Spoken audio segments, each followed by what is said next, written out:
Je est un autre. Si le cuivre s'éveille clairon, il n'y a rien de sa faute. Cela m'est évident. J'assiste à l'éclosion de ma pensée. Je le regarde, je l'écoute. Je lance un coup d'archet. La symphonie fait son remuement dans les profondeurs, ou vient d'un bond sur la scène. L'intelligence universelle a toujours jeté ses idées naturellement. Les hommes ramassaient une partie de ces fruits du cerveau. On agissait par. On en écrivait des livres. Telle allait la marche. L'homme ne se travaillant pas, n'étant pas encore éveillé ou pas encore dans la plénitude du grand songe. Des fonctionnaires, des écrivains, auteurs, créateurs, poètes. Cet homme n'a jamais existé. Le poète est vraiment voleur de feu. Il est chargé de l'humanité des animaux même. Il devra faire sentir, palper, écouter ses inventions. Si ce qu'il rapporte de là-bas a forme, il donne forme. Si c'est informe, il donne de l'informe. Trouver une langue. Cette langue sera de l'âme pour l'âme, résumant tout. Parfum, son, couleur, de la pensée, accrochant la pensée et tirant. La poésie ne rythmera plus l'action. Elle sera en avant. Quand sera brisé l'infini servage de la femme, quand elle vivra pour elle et par elle, l'homme, jusqu'ici abominable, lui ayant donné son renvoi, elle sera poète, elle aussi. La femme trouvera de l'inconnu. Ces mondes d'idées différents-ils des nôtres? Elle trouvera des choses étranges, insondables, repoussantes, délicieuses. Nous les prendrons. Nous les comprendrons. En attendant, demandons aux poètes du nouveau idées et formes. Qu'est-ce pour nous, mon cœur, que les nappes de sang et de braise et mille meurtres et les longs cris de rage, sanglots de tout enfer, renversant tout ordre et l'acculant encore sur les débris. Et toute vengeance, rien. Mais si, tout encore, nous la voulons. Industriels, princes, sénat, périssés, puissance, justice, histoire, abat. Ça nous est dû. Le sang, la flamme d'or. Tout à la guerre, à la vengeance, à la terreur. Mon esprit, tournant dans la morsure. Ah! Passez! République de ce monde, des empereurs, des régiments, des colons, des peuples, assez! qui remuerait les tourbillons de feu furieux. Que nous et ceux que nous nous imaginons frères, à nous, romanesques amis, ça va nous plaire. Jamais nous ne travaillerons. Oh, flot de feu! Europe, Asie, Amérique, disparaissez. Notre marche de vengeresse a tout occupé. Cités et campagnes, nous serons écrasés. Les volcans sauteront et l'océan frappé. Oh! Mes amis, mon cœur, c'est sûr, ils sont des frères, noirs inconnus. Si nous allions, allons, allons. Oh, malheur, je me sens frémir. La vieille terre, sur moi de plus en plus à vous, la terre fond. Ce n'est rien. J'y suis. J'y suis toujours.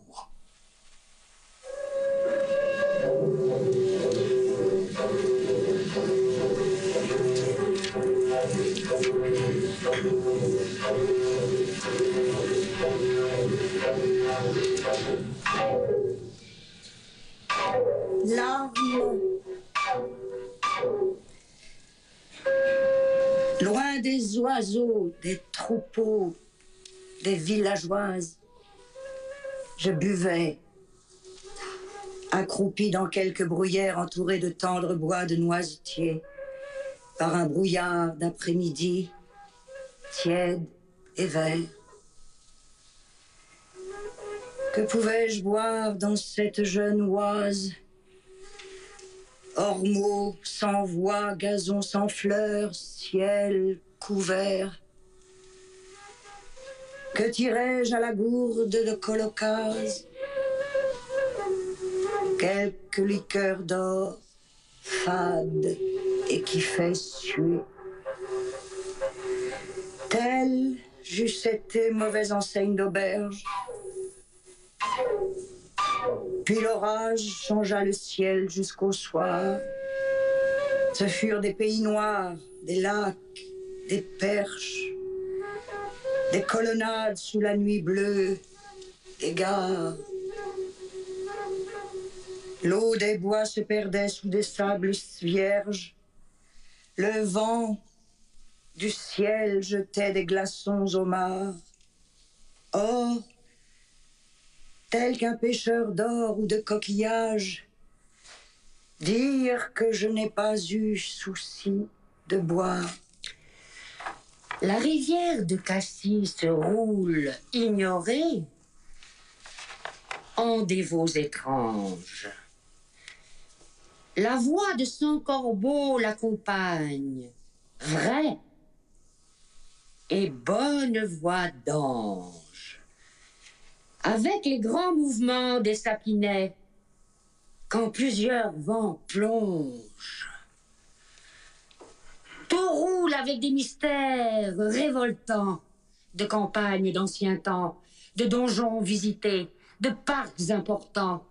C'est en ces bords qu'on entend les passions mortes des chevaliers errants, mais que salubre est le vent. Que le piéton regarde à ses claires voies, il ira plus courageux. Soldats des forêts que le Seigneur envoie, chers corbeaux délicieux, faites fuir d'ici le paysan matois qui craint d'un moignon vieux.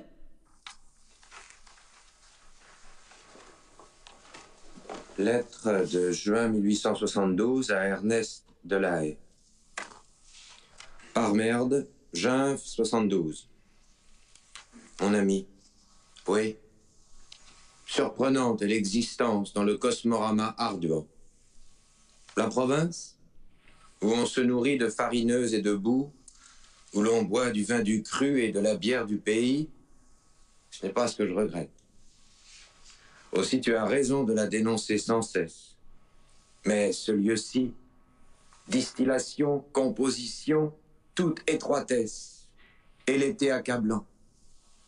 La chaleur n'est pas très constante, mais de voir que le beau temps est dans les intérêts de chacun et que chacun est un porc. Je hais l'été, qui me tue quand il se manifeste un peu. J'ai une soif à craindre la gangrène. Les rivières ardennaises et belges, les cavernes, voilà ce que je regrette. Il y a bien ici un lieu de boisson que je préfère. Vive l'Académie d'Absinthe.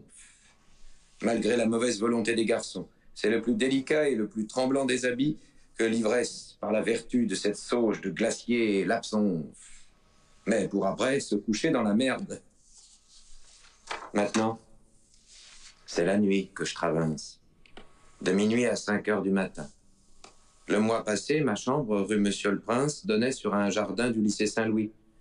Il y avait des arbres énormes sous ma fenêtre étroite. À 3 heures du matin, la bougie pâlit. Tous les oiseaux crient à la fois dans les arbres, c'est fini. Plus de travail. À 5 heures, je descendais à l'achat de quelques pains, c'est l'heure. Les ouvriers sont en marche partout. C'est l'heure de se saouler chez les marchands de vin pour moi.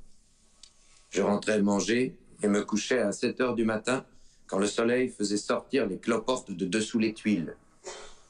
Le premier matin en été et les soirs de décembre. Voilà ce qui m'a ravi toujours ici. Mais en ce moment, j'ai une chambre jolie. Là, je bois de l'eau toute la nuit. Je ne vois pas le matin, je ne dors pas, j'étouffe. Et voilà, Arthur Rimbaud. Comédie de la soif. 1. Les parents. Nous sommes tes grands-parents, les grands, couverts des froides sueurs de la lune et des verdures. Nous avons fait avec du cœur, au soleil sans imposture. Que faut-il à l'homme? Boire. Mourir au fleuve barbare. Nous sommes tes grands-parents des champs. L'eau est au fond des osiers. Vois le courant du fossé autour du château mouillé. Descendons en nos celliers. Après, le cidre et le lait. Allez où boivent les vaches. Nous sommes tes grands-parents. Tiens, prends. Les liqueurs dans nos armoires, le thé, le café si rare, frémissent dans les bouilloires.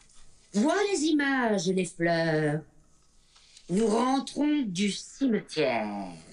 Ah, tarir toutes les urnes de l'esprit.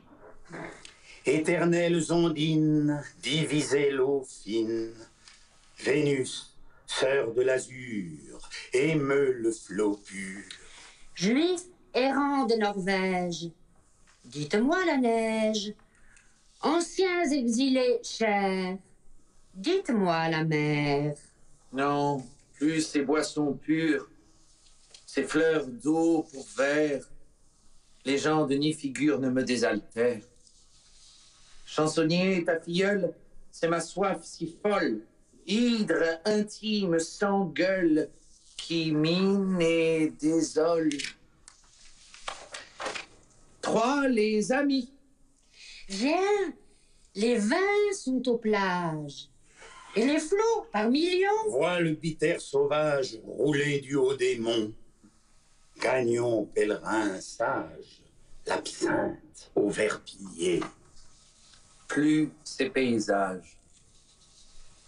Quelle ivresse, ami. J'aime autant mieux même pourrir dans les temps sous l'affreuse crème près des bois flottants. Le pauvre songe.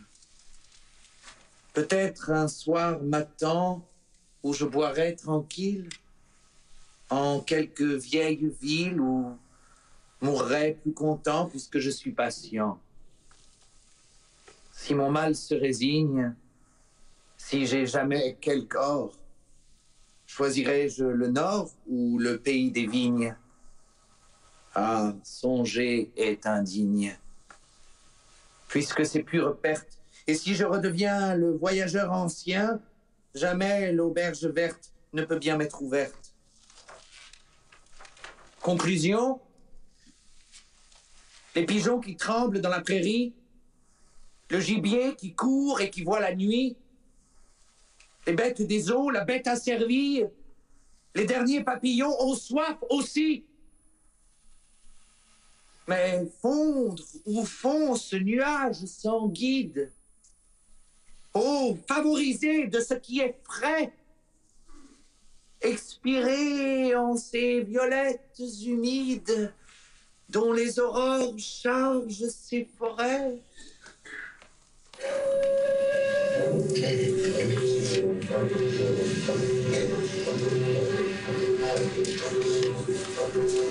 Bonne pensée du matin. À 4 heures du matin, l'été, le sommeil d'amour dure encore. Sous les bosquets, l'aube évapore l'odeur du soir fêté. Mais là-bas, dans l'immense chantier vers le soleil des Hespérides, en bras de chemise, les charpentiers déjà s'agitent. Dans leur désert de mousse, tranquille, ils préparent les lambris précieux où la richesse de la ville rira sous de faux cieux.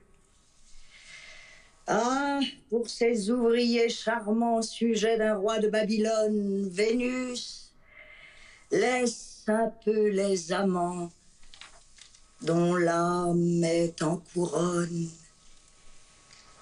Oh, reine des bergers, porte aux travailleurs l'eau de vie pour que leur force soit en paix en attendant le bain dans la mer à midi.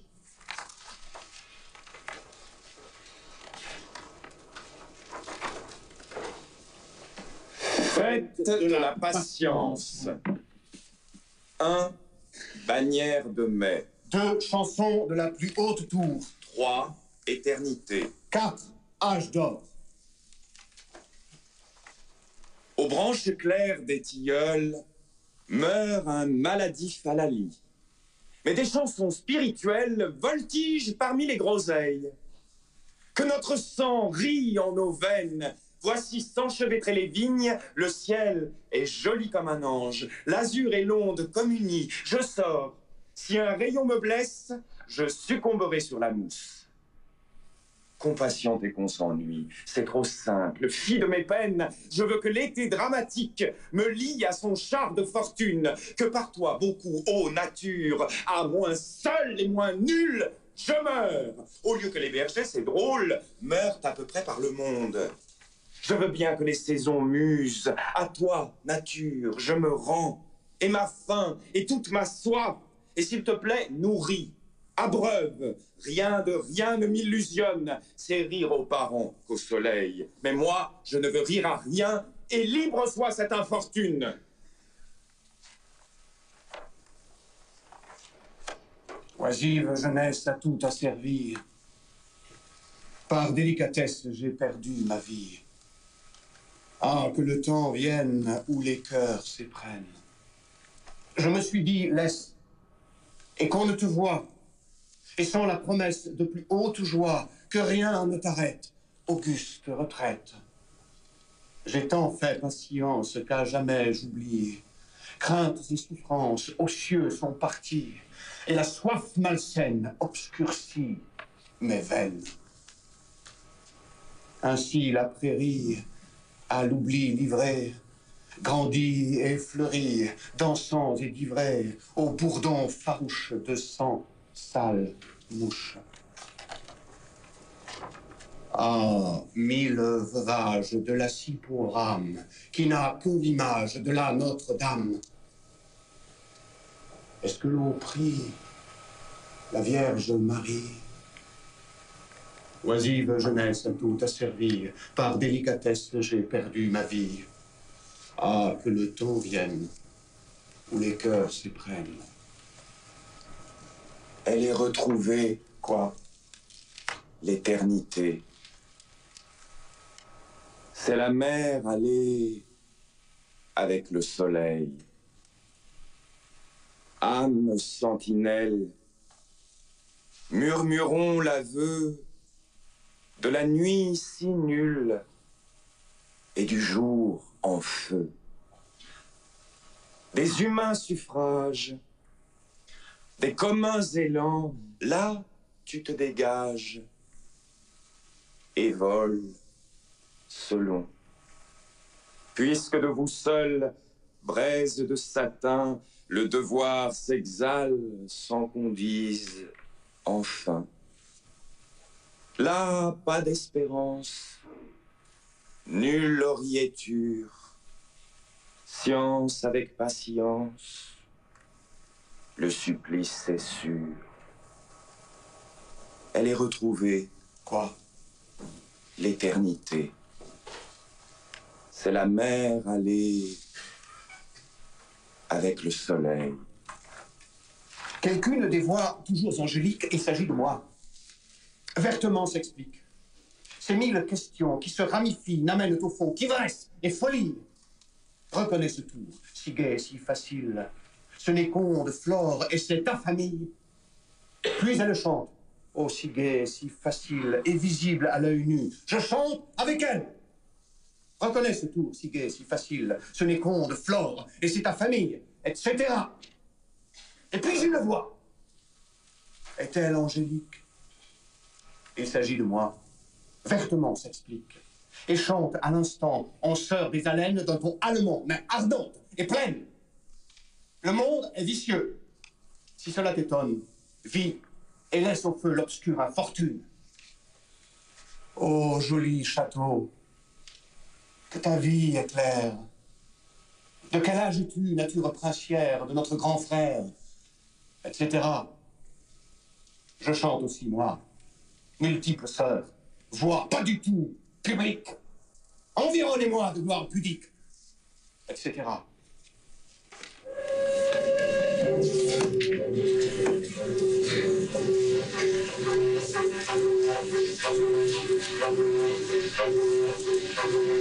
Jeune ménage. La chambre est ouverte au ciel bleu turquin. Plus de place, des coffrets et des huches.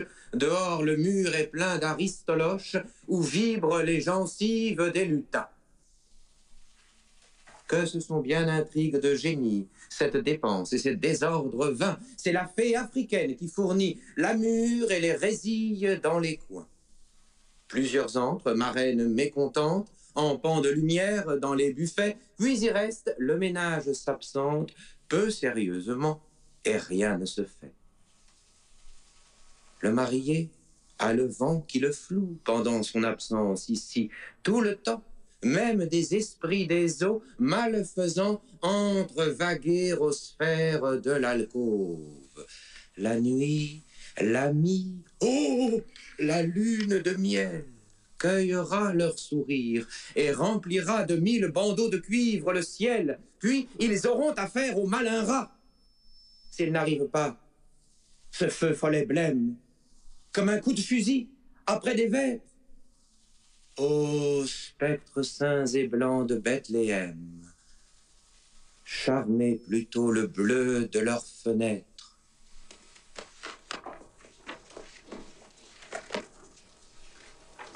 Lettre du 4-5 juillet 1873 à Paul Verlaine. Londres, vendredi après-midi. Reviens. Reviens, cher ami, seul ami. Reviens.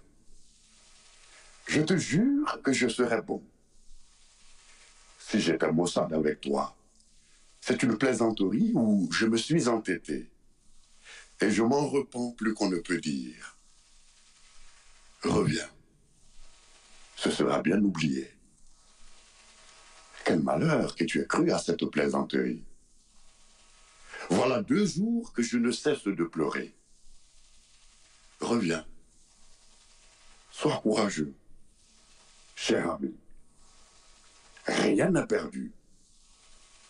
Tu n'as qu'à refaire le voyage. Nous avons vécu 2 ans ensemble pour arriver à cette heure-là. Que vas-tu faire? Si tu ne veux pas revenir ici, veux-tu que j'aille te trouver où tu es? Oui, c'est moi qui ai eu tort. Oh, tu ne m'oublies pas, dis. Dis, réponds à ton ami.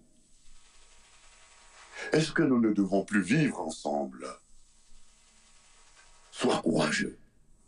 Réponds-moi vite. Je ne puis rester ici plus longtemps. N'écoute que ton bon cœur. Vite, dis si je dois te rejoindre. À toi, toute la vie. Rimbaud.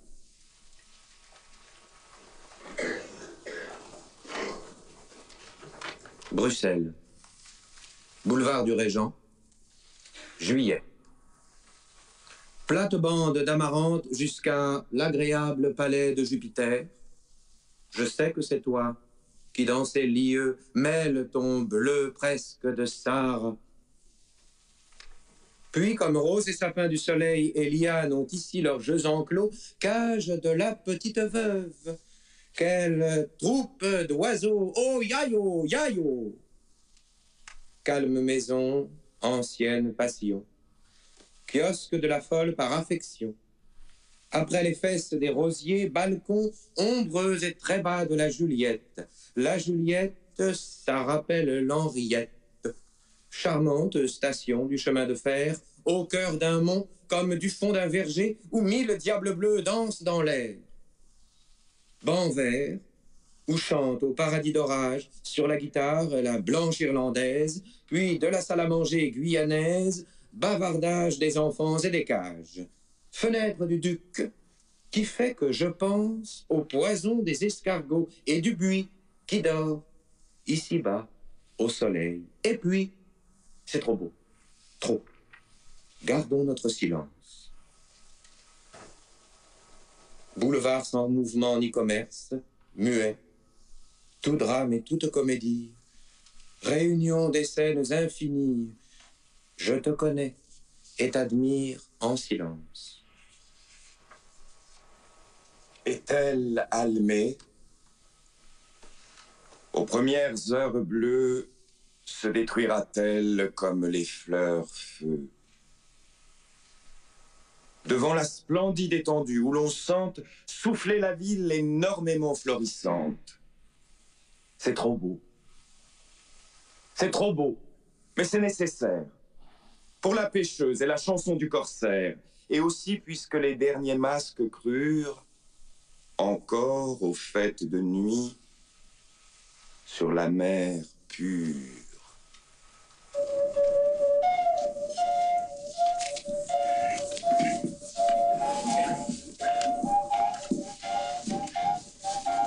Les remontrances du vieillard idiot. Pardon, mon père. Jeune aux foires de campagne, je cherchais, non le tir banal où tout coup gagne, mais l'endroit plein de cris où les âmes, le flanc fatigué, déployaient ce long tube sanglant que je ne comprends pas encore. Et puis ma mère, dont la chemise avait une senteur amère, quoique fripée au bas et jaune comme un fruit. Ma mère qui montait au lit avec un bruit, fils du travail pourtant.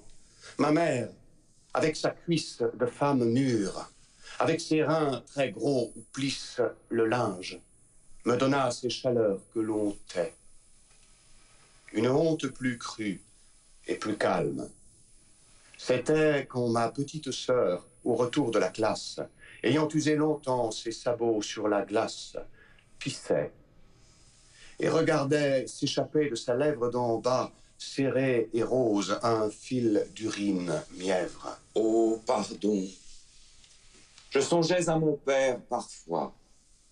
Le soir, le jeu de cartes et les mots plus grivois, le voisin et moi qu'on écartait, chose vue, car un père est troublant, et les choses conçues, son genou câlineur parfois, son pantalon, dont mon doigt désirait ouvrir la fente, oh non, pour avoir le bout gros, noir et dur de mon père, dont la pileuse main me berçait, je veux taire le pot, l'assiette à manches entrevue au grenier, les almanachs couverts en rouge, et le panier de charpie, et la Bible, et les lieux, et la bonne, la Sainte Vierge et le crucifix. Oh, personne ne fut si fréquemment troublé comme étonné.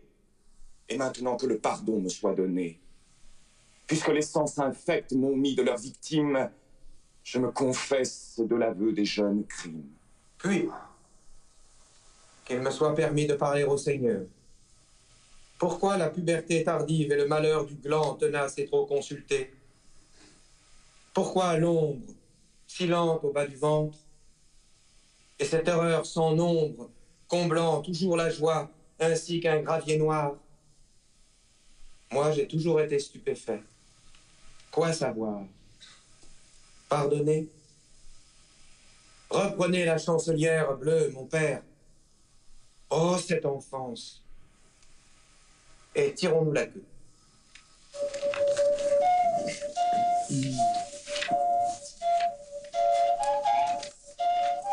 Fête de la faim. Ma faim, Anne. Anne, fuis sur ton âne. Si j'ai du goût, ce n'est guère que pour la terre et les pierres. Ding, ding, ding, ding. Je paie l'air, le roc, les terres, le fer. Tournez les fins, paissez fin, le pré des sons, puis l'humble et vibrant venin des liserons. Les cailloux qu'un pauvre brise, les vieilles pierres d'église, les galets, fils des déluges, pins couchés aux vallées grises. Mes fins, c'est les bouts d'air noirs, l'azur sonneur, c'est l'estomac qui me tire, c'est le malheur. Sur terre ont paru les feuilles, je vais aux chairs de fruits blettes. Au sein du sillon, je cueille la doucette et la violette. Ma faim, Anne, Anne, fuis sur ton âne. Entends comme brame près des acacias, en avril la rame, viride du pois, dans sa vapeur nette, vers Phébé tu vois s'agiter la tête de saints d'autrefois. Loin des clairs meules, des cabébotois, ces chers anciens veulent ce filtre sournois. Orniférial, ni astral n'est, la brume qu'exhale ce nocturne effet. Néanmoins, il reste Sicile à l'Allemagne. Dans ce brouillard triste et blêmi justement, entend comme brame près de la cave. Zut alors, si le soleil quitte ses bords, fuis, clair déluge, voici l'ombre des routes. Dans les saules, dans la vieille cour d'honneur, l'orage d'abord jette ses larges gouttes. Ô cent agneaux de l'idylle, soldats blonds, des aqueducs, des bruyères amaigries, fuyez, plaines, déserts, prairies, horizons, sont à la toilette rouge de l'orage. Chien noir, brun pasteur dont le manteau s'engouffre, fuyez l'heure des éclairs supérieurs.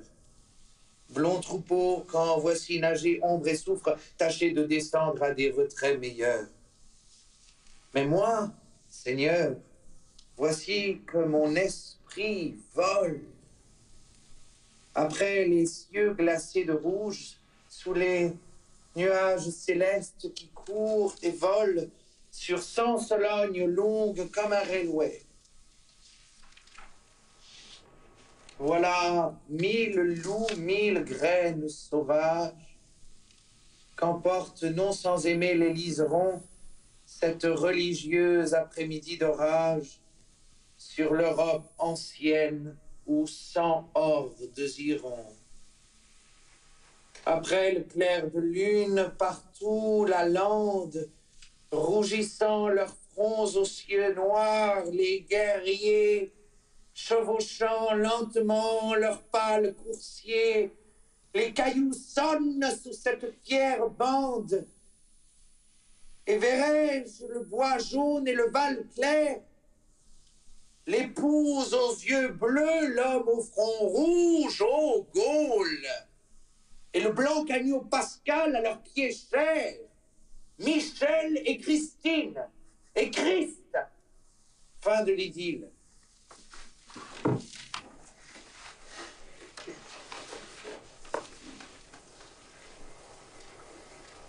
« 10 juillet 1873, Bruxelles. Procès-verbal de la déclaration faite au commissaire de police. Vers 8 heures du soir. Depuis 1 an, j'habite Londres avec le sieur Verlaine. Nous faisions des correspondances pour les journaux et donnions des leçons de français. La société m'était devenue impossible et j'avais manifesté le désir de retourner à Paris. Il y a 4 jours, il m'a quitté pour venir à Bruxelles. Il m'a envoyé un télégramme pour venir le rejoindre. Je suis arrivée depuis 2 jours et je suis allée me loger avec lui et sa mère, rue des Brassens, numéro 1.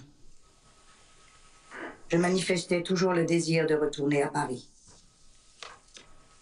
Il me répondait « Oui, pars, tu verras ». Ce matin, il est allé acheter un revolver au passage des Galeries Saint-Hubert, qu'il m'a montré à son retour, vers midi. Nous sommes allés ensuite à la maison des Brasseurs, Grand Place, où nous avons continué à causer de mon départ. Rentré au logement vers 2 heures, il a fermé la porte à clé, s'est assis devant. Puis, armant son revolver, il en a tiré 2 coups en disant « Tiens, je t'apprendrai à vouloir partir ». Ces coups de feu ont été tirés à 3 mètres de distance. Le premier m'a blessé au poignet gauche. Le second ne m'a pas atteint. Sa mère était présente et m'a porté les premiers soins. Je me suis rendue ensuite à l'hôpital Saint-Jean, où l'on m'a pansé. J'étais accompagnée par Verlaine et sa mère. Le pansement fini, nous sommes revenus tous 3 à la maison. Verlaine me disait toujours de ne pas le quitter et de rester avec lui, mais je n'ai pas voulu consentir et suis partie vers 7 heures du soir, accompagnée de Verlaine et de sa mère. Arrivé aux environs de la place Roupe, Verlaine m'a devancé de quelques pas, puis il est revenu vers moi. Je l'ai vu mettre sa main en poche pour saisir son revolver. J'ai fait demi-tour et suis revenue sur mes pas. J'ai rencontré l'agent de police à qui j'ai fait part de ce qui m'était arrivé et qui a invité Verlaine à le suivre au bureau de police. Si ce dernier m'avait laissé partir librement, je n'aurais pas porté plainte à sa charge pour la blessure qu'il m'a faite. Arthur Rimbaud. Honte! Tant que la lame n'aura pas coupé cette cervelle, ce paquet blanc, vert et gras, à vapeur jamais nouvelle, ah, lui, devrait couper son nez, sa lèvre, ses oreilles, son ventre et faire abandon de ses jambes. Oh, merveille! Mais non, vrai, Je crois que tant que pour sa tête la lame, que les cailloux pour son flanc, que pour ses boyaux la flamme n'auront pas agi, l'enfant gêneur, la si sotte bête, ne doit cesser un instant de ruser et d'être traître comme un chat des monts rocheux dont put mentir toute sphère. Qu'à sa mort pourtant, oh mon Dieu, s'élèvent quelques prières.